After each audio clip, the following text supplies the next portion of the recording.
Hi, everybody, and welcome to another exciting adventure in podcasting. On this episode, I am delighted to be talking with someone whose microphone setup, equipment, and space tells me they've probably done podcasting before, and promotional videos and things of that nature, and that is author Antony Johnston. Anthony, welcome to the show. Thank you very much for having me. Absolutely. Now, I put a little bit of an H in there, an H sound, Anthony. So, did that sound good? Because I know you technically It, don't it, have an H.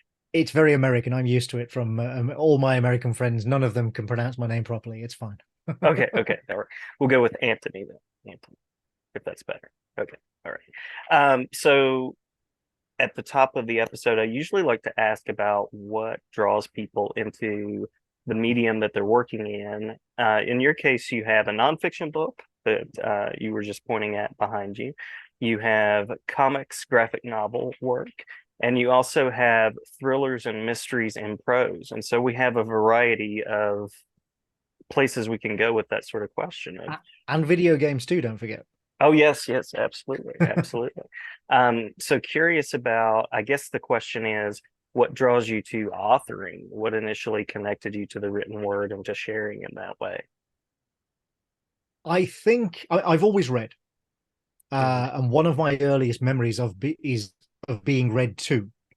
I remember when I was 4 years old, sitting on my father's lap as he read a British children's comic called The Beano to me. Mhm. It's a Mhm. very, very clear and distinct memory that I have. And like I say, I was 4 years old. I couldn't yet read myself, but it didn't take long. As soon as I started primary school, what you would call elementary school, I learned to read very quickly because I wanted to.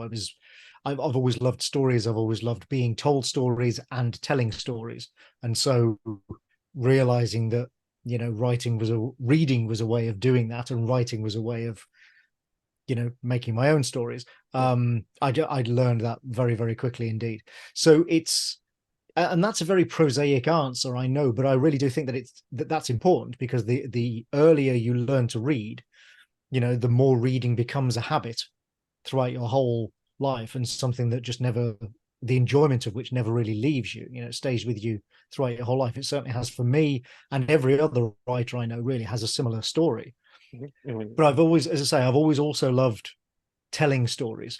I don't know, and that's something I cannot explain, but it's something that I learned very early, that it's just something I enjoy doing. I'm fairly good at it.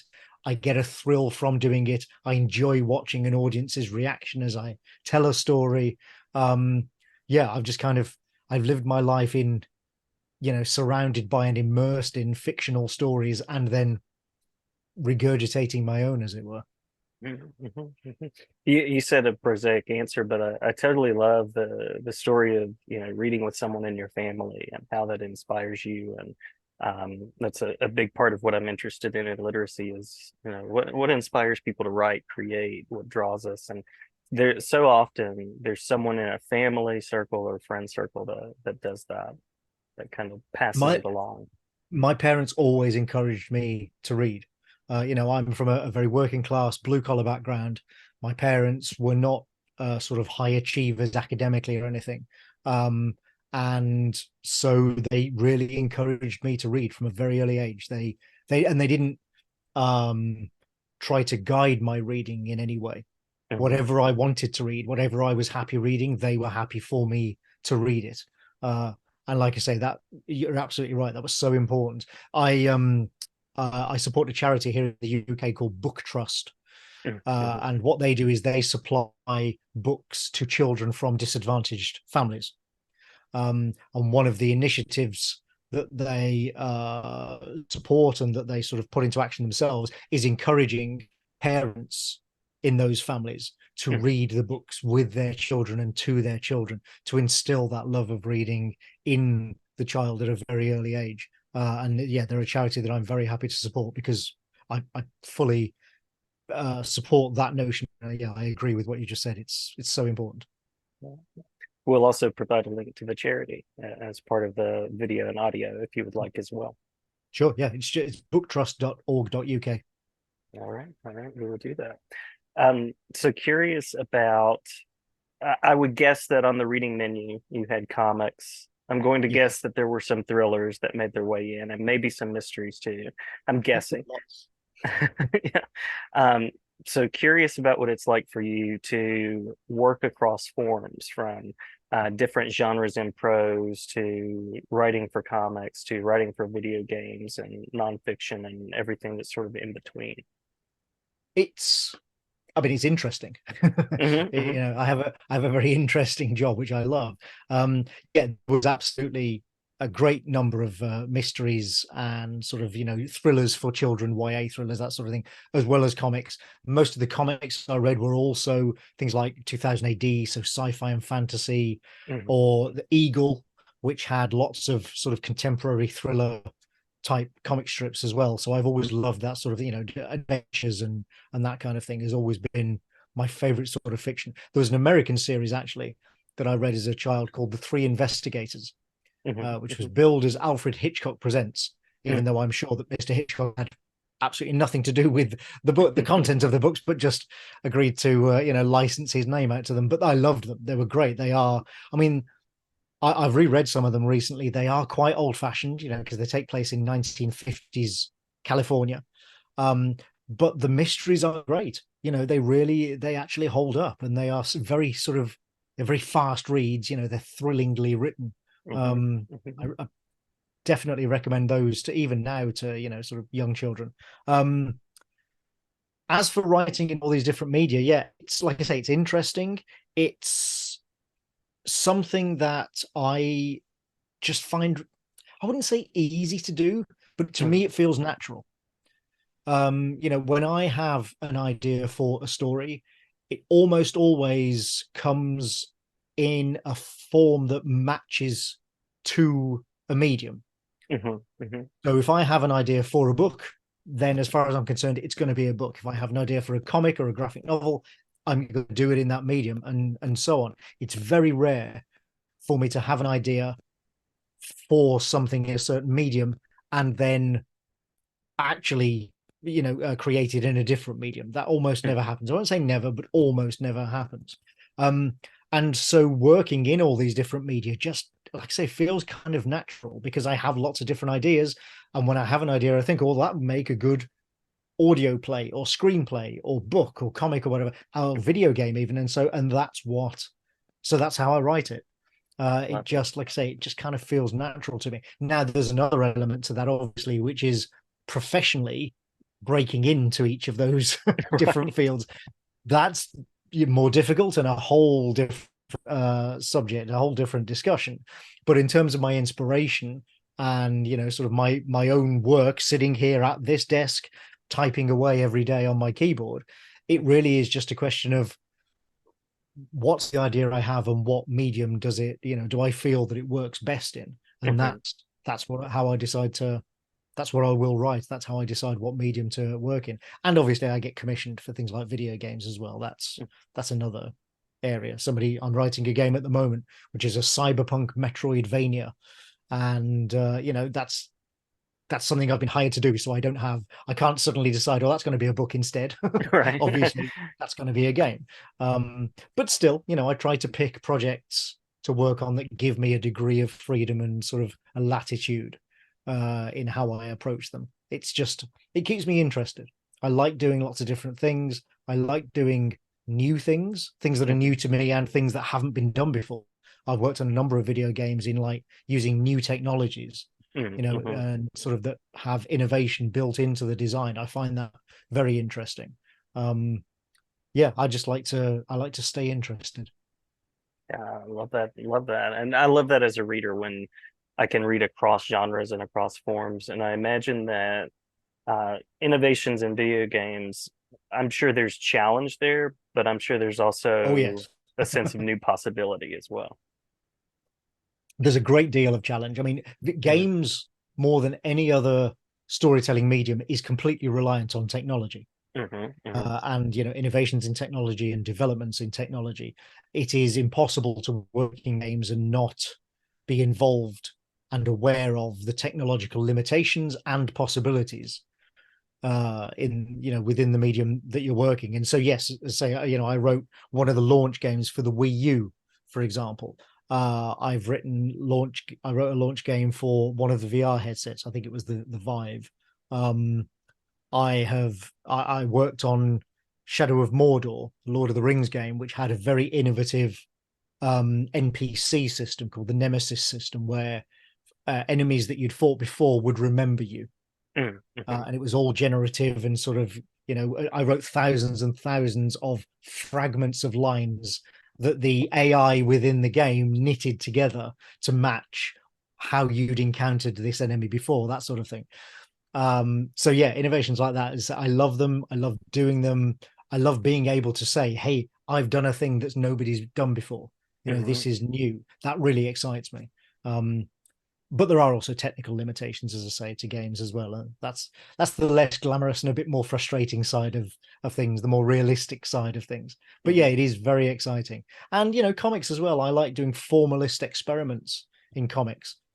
Sort of setting out the rules for a story before I write it, and then following those rules, forcing myself to follow those rules.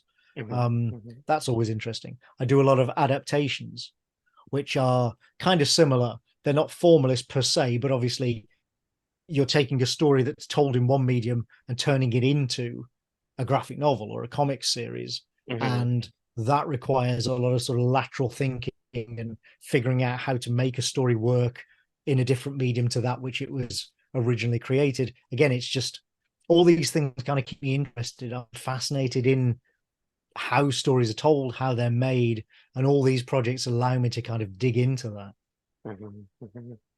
You've also had work that's been adapted, so curious about the atomic I almost want to say atomic bomb, but it's atomic blonde. Coldest city, coldest winter. So curious about the sort of collaborative nature of comics for you, but also thinking about Exploria Code, thinking about those kind of espionage centered stories.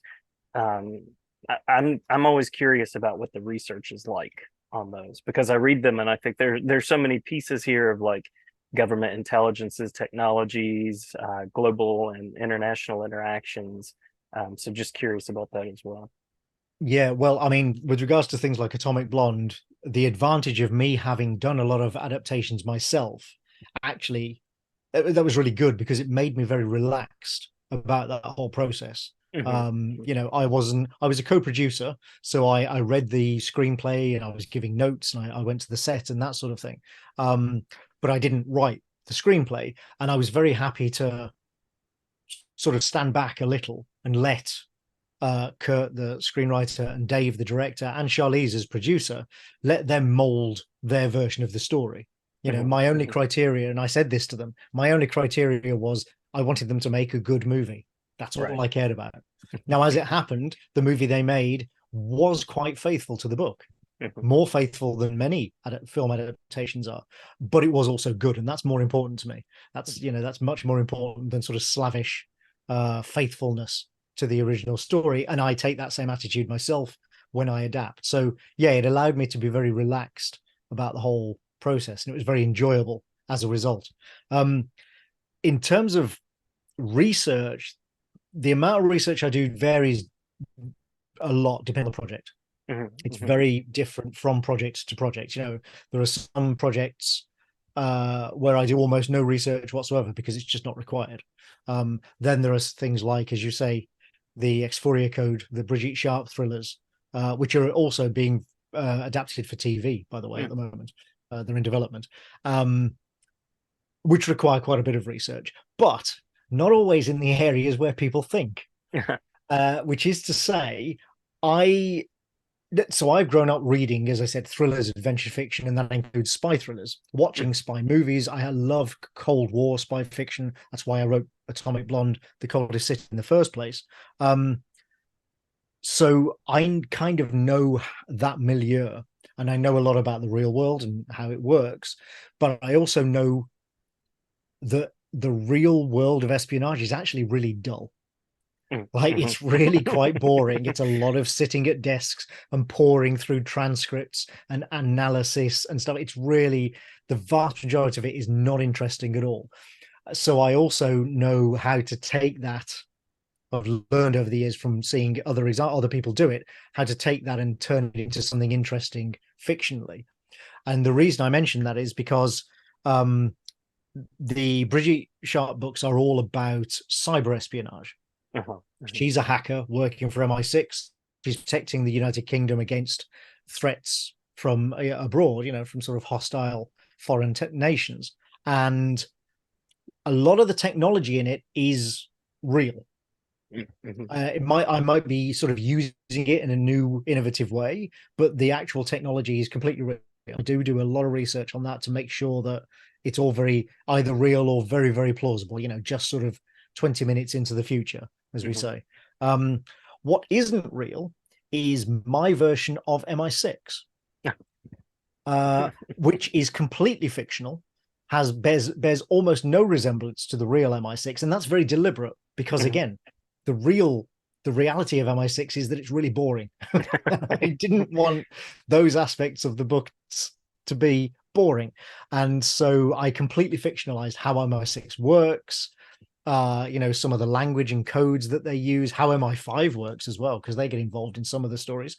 All of that is completely fictionalized, which is hilarious because I've had people say to me, like, oh, this is all so realistic. You must know so much about the inner workings of, the British spy world. And I'm like, actually, no. I mean, I do know a bit, but I don't put any of it in the books. That's completely made up for the sake of drama and exciting fiction. Because I don't want to write dull books. So the research that I do for those books is all on the technology side, not on the spying side. Interesting, very interesting. So that brings us to the more recent publications and the work that you're currently doing. So curious about the creative directions to come, and also maybe a few words about the Dog Sitter Detective, which is right over your shoulder there. Which is right there, yeah. These other books are the Brigitte books, 2 of the Brigitte books there, by the way. So I have my work in comics and graphic novels these days is quite sporadic.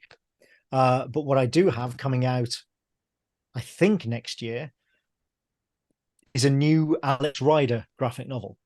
Now, Alex Rider is the sort of the teen spy series written by Anthony Horowitz, who has also written James Bond books, incidentally. I mean, Alex Rider is a sort of teenage James Bond, if you like. And I write the graphic novel versions of those. I adapt those to graphic novels. There are 6 out so far, the first 6 following the first 6 books in the series. And I wrote the 7th book last year. It's now been drawn. I've just this week copy edited the sort of the final artwork and lettering on that book, and I believe that it will be released next year. So that's something coming up that I'm very excited about, because that will actually be the biggest comics project that I've done, that I've released for several years. I also have, the Dog Sitter Detective came out a few months ago in May of this year. The second book in that series will be out in January. Now that's cozy crime. So for people who don't know, that is a cozy crime murder mystery series about a semi-retired actress who takes up dog sitting to make ends meet, stumbles across murders and solves them with the help of the dogs, of course. It's all, if you've seen things like Midsummer Murders, Father Brown, or even Murder, She Wrote, actually, to go back, many years, it's that kind of tone. The second book, as I say, in that series will be out in January. I've just, again, this week done the copy edits for that book, and I've started writing the third book in that series a couple of weeks ago. So that's occupying a lot of my time at the moment, because writing novels is the thing that takes longer than anything else I do, obviously.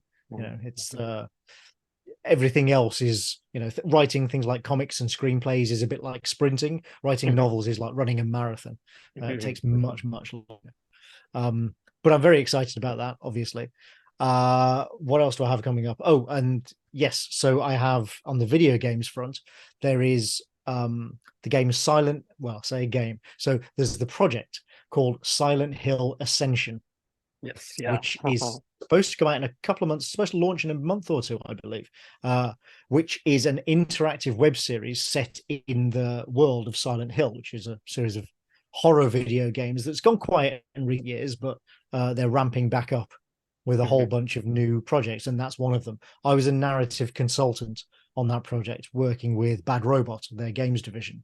And like I say, that should be out soon, and that will be free to play for everyone. It'll be on the web, Oh, an great. interactive web series. Yeah, so you won't need to, you don't need to buy it. You don't need to have a particular console to play it. I believe you might be able to watch it and play it on consoles, but you don't need. You can just do it on the web. So that's very exciting. And then the game that I'm working on at the moment, the Cyberpunk Metroidvania I mentioned, that's called Altered Alma, and that will be out in just under a year's time, I think, sort of next summer. And that's very interesting because that is an action adventure game where you like leap around killing people or go through the map of a city, but also you are recruiting a crew for your spaceship, and you can romance them. You can develop relationships with any of these crew if you want to. And we've built quite a big world and weaved quite a sort of integrated story throughout it. So yeah, lots of fast-paced action and defeating enemies, but then also quite a bit of story in there, and like these very interesting, richly detailed characters that you can interact with and romance, seduce if you wish to.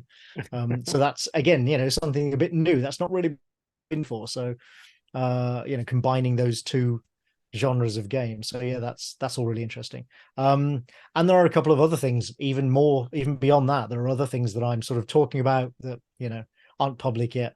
Hmm. Um, Hmm. I like to keep busy. I'm a very busy man. It sounds like the innovation, the storytelling continues, and with a, did you call it cozy crime? Is that what you said, dog sitter? That's the Yeah. that's the generally accepted term for books in this sort of and TV shows, as I say, in this sort of milieu. Yeah. Because it is crime, obviously, but it's sort of so it's called cozy crime because there isn't any excessive gore.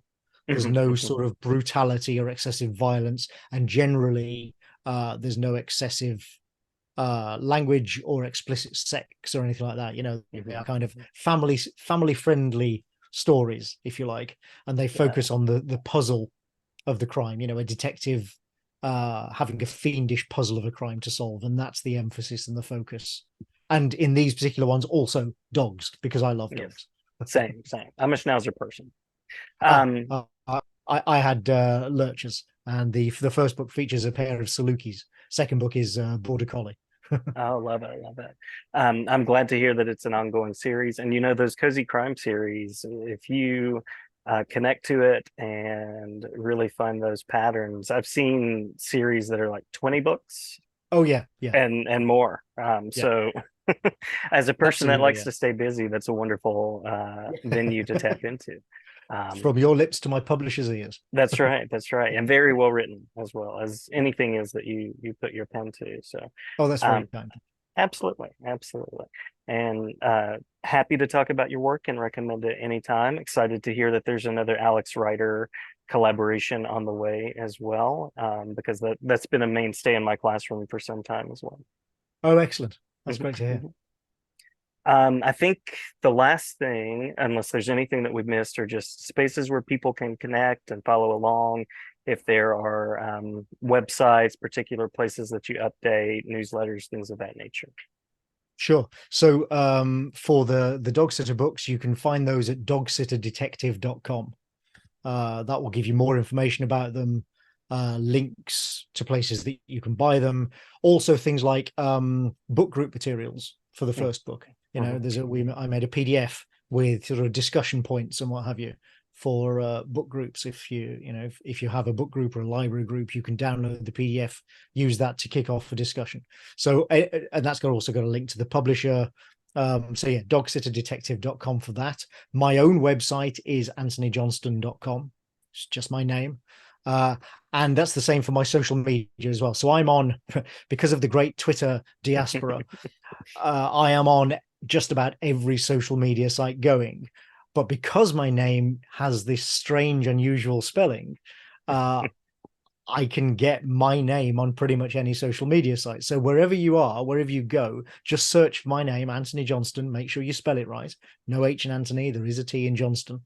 And you'll find me. So that's, Twitter, or X as it is now, Mastodon, Blue Sky, Threads, Pebble, Facebook, Instagram. That's my name on all of them. So, and I post to all of them as well. So yeah, if you're on any of those, look for me, find me there, follow me, and you'll always be the first to hear about sort of new stuff that I'm doing. And there's always links there to my website where you can sign up my newsletter as well. I send out, like everybody does these days, I send out an email newsletter. Unlike everybody else these days, I send about one newsletter every 3 months. It's a very, very low traffic newsletter. I think that's good traffic. I think that's good traffic. I know that's the balance is real between writing novels, doing all the things, and also sending out It's newsletters. difficult. Yeah. Yeah. Antony, thank you so much for jumping on, talking with me, and glad to talk with you anytime. Oh, you're very welcome, Jason. This has been a lot of fun. Thank you.